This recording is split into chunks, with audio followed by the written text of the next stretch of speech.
1970, Jingo par Santana. J'aimerais donner un prénom à cette année.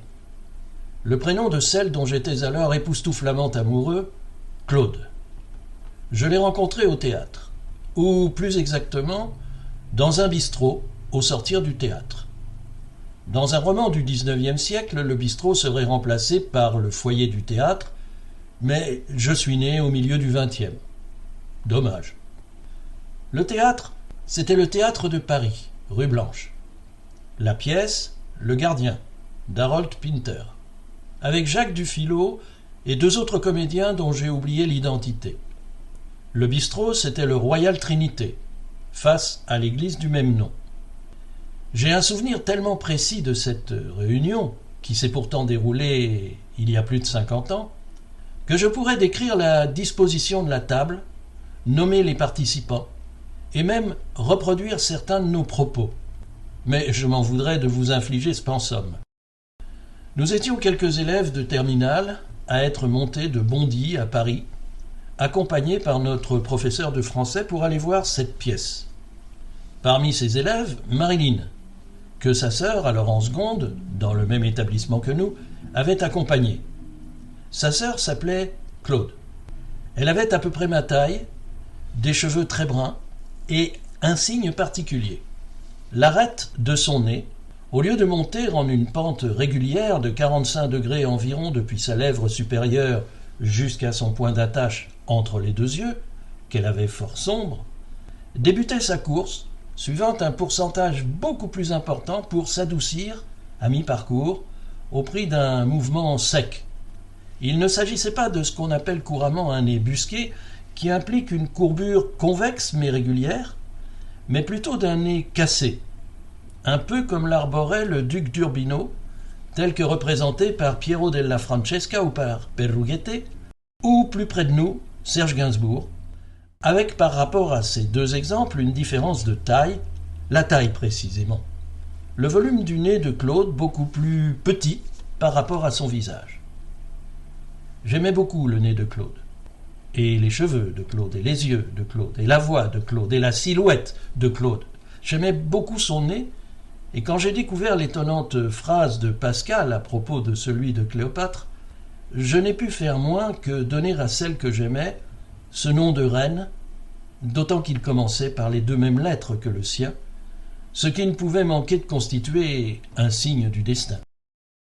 Parmi la dizaine de poèmes que j'ai écrits en son honneur, et dont je ne lui ai évidemment jamais montré la moindre ligne, il est un incipit que je ne renie pas. Je ne saurais dire pourquoi. Et Cléopâtre, pourquoi pas. Un matin, Claude est arrivée au lycée avec un pansement sur le nez. Elle m'a expliqué qu'elle s'était fait opérer, que son nez serait désormais rectiligne et perdrait ainsi son caractère hésitant. J'en ai été terriblement triste, déçu. Mais j'aimais toujours Claude. Est-il besoin de préciser que je ne l'ai jamais embrassé, que je n'ai jamais marché à ses côtés en lui tenant la main, que le seul instant mémorable de cet amour brûlant fut son épilogue. Son père était receveur à la grande poste de Bondy, où il bénéficiait d'un logement de fonction.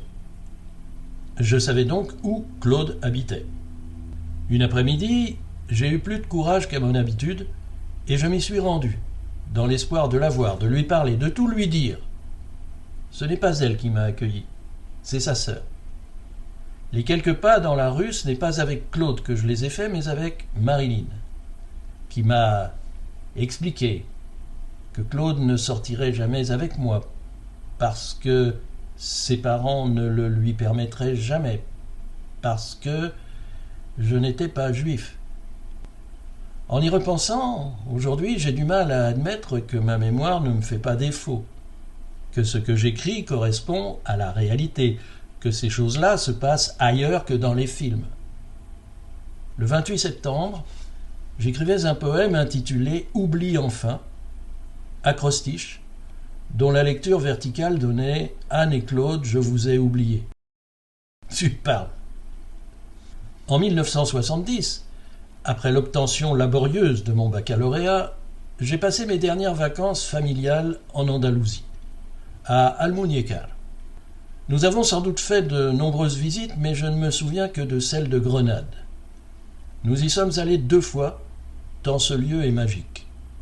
À cette époque, rêvez, petits enfants du XXIe siècle, on pouvait, en plein mois de juillet, entrer à l'Alhambra sans avoir réservé, faire le tour complet des murailles, caresser les lions du Patio de los Leones sans en être empêchés par des barrières.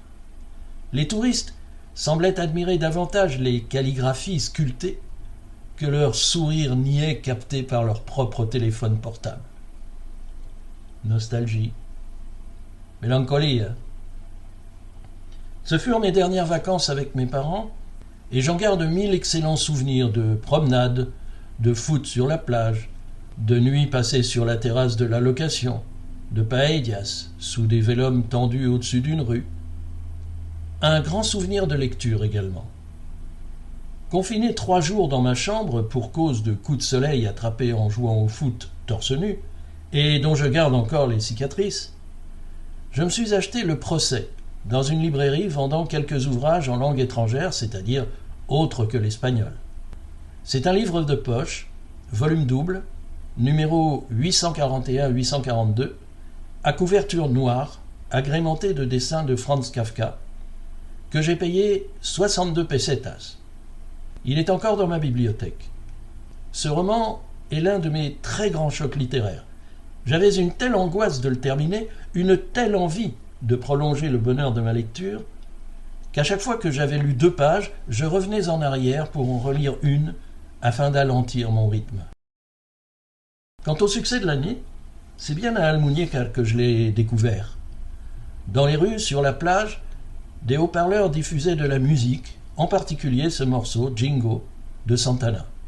Leur musique latine, échevelée, ne pouvait que plaire aux Espagnols, et à moi aussi. J'entendais beaucoup également El Condor Pasa, de Simon et Garfunkel, Vénus, des Shocking Blue, Un rayo de sol, par Los Diablos, et Todo tiene su fin, tout a une fin, des Módulos. Même si je préférais le tube de Santana, cette dernière chanson me semblait tellement en phase avec mes états d'âme que je me suis acheté le 45 tours. Mais revenons à Jingo. Ce n'est pas un morceau composé par Santana, mais par un musicien nigérian, Babatunde Olatunji, vers la fin des années 50. La version du groupe californien est très différente de l'original, même si elle reste fidèle au rythme et au texte, assez complexe au demeurant, puisqu'il se compose de 4 syllabes, répétées à l'envi, à satiété, ad nauseam, Jingoloba.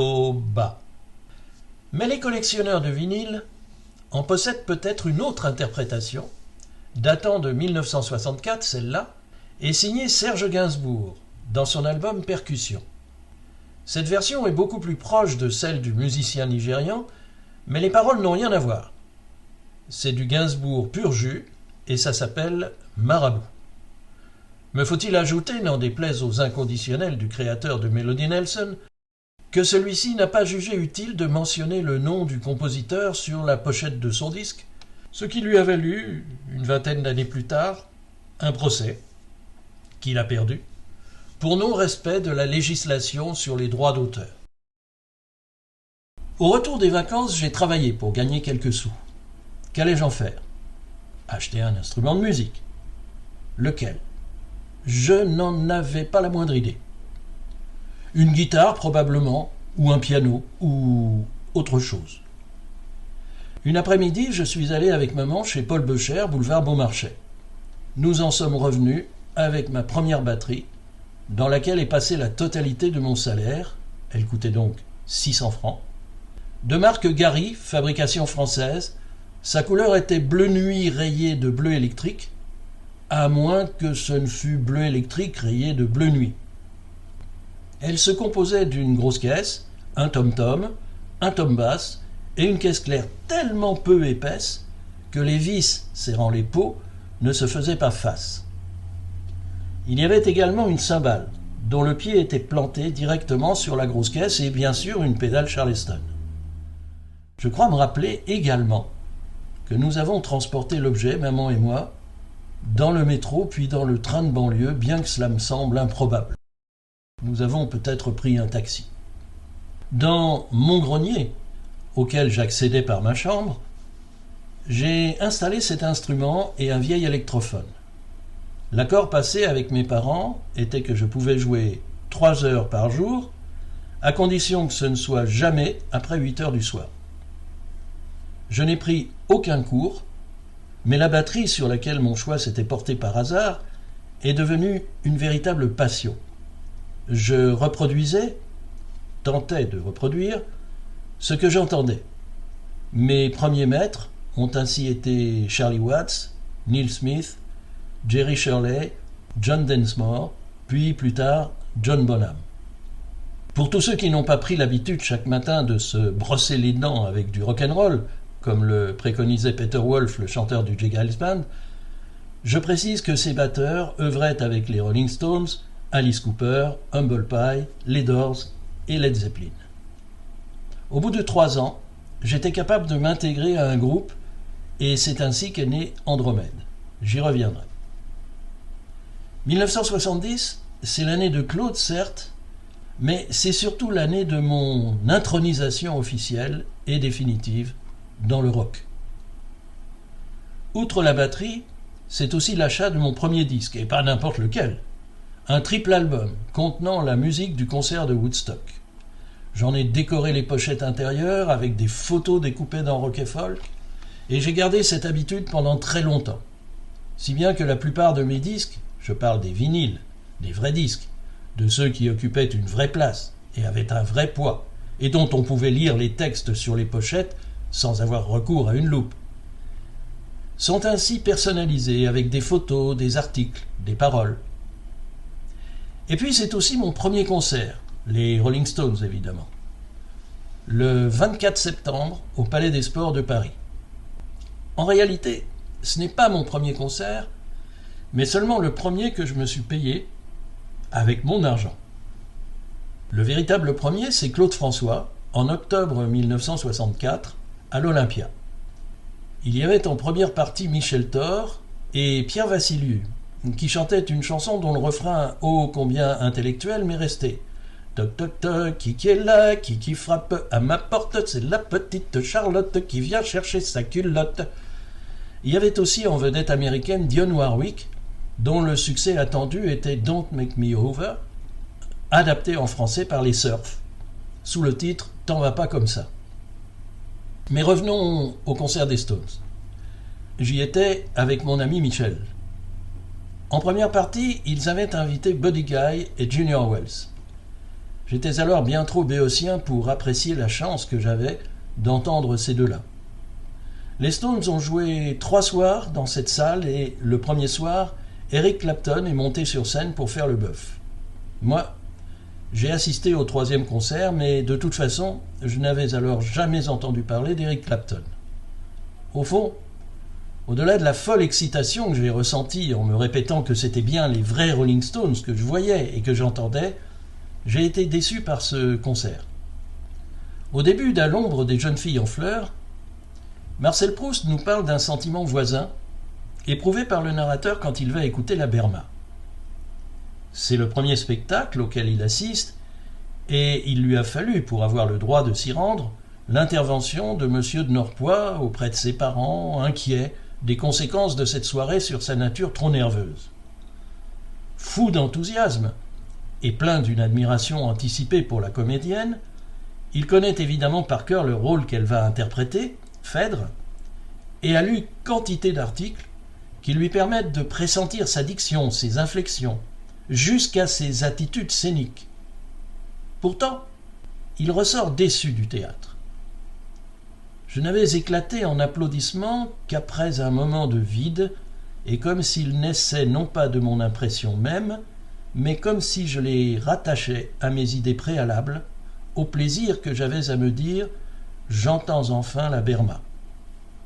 C'est un travail intellectuel ultérieur qui lui permet de reconstruire cette soirée, de la réécrire, jusqu'à se persuader que la magie était bien présente. C'est ce qui m'est arrivé avec les Rolling Stones. Je les ai vus, pas très bien car j'étais loin, et entendus, mais je trouvais le son moins bon, la musique moins précise que sur les disques. C'est plus tard, et progressivement, que je me suis persuadé que j'avais assisté à un événement exceptionnel et que je l'ai présenté ainsi à ceux à qui j'en parlais. À la fin du concert, Mick Jagger a balancé des bottes de roses dans le public. J'ai récupéré un pétale que j'ai pieusement conservé et que j'ai jeté avec de très nombreuses autres reliques concernant les Rolling Stones le 13 mai 1971, quand j'ai appris le mariage de Mick Jagger. Mon idole n'avait pas le droit de se comporter comme un vulgaire bourgeois. Soyons précis. Je n'ai pas jeté l'énorme tas de documents que j'avais amassés sur le groupe que je vénérais, je l'ai brûlé dans le jardin. Autodafé.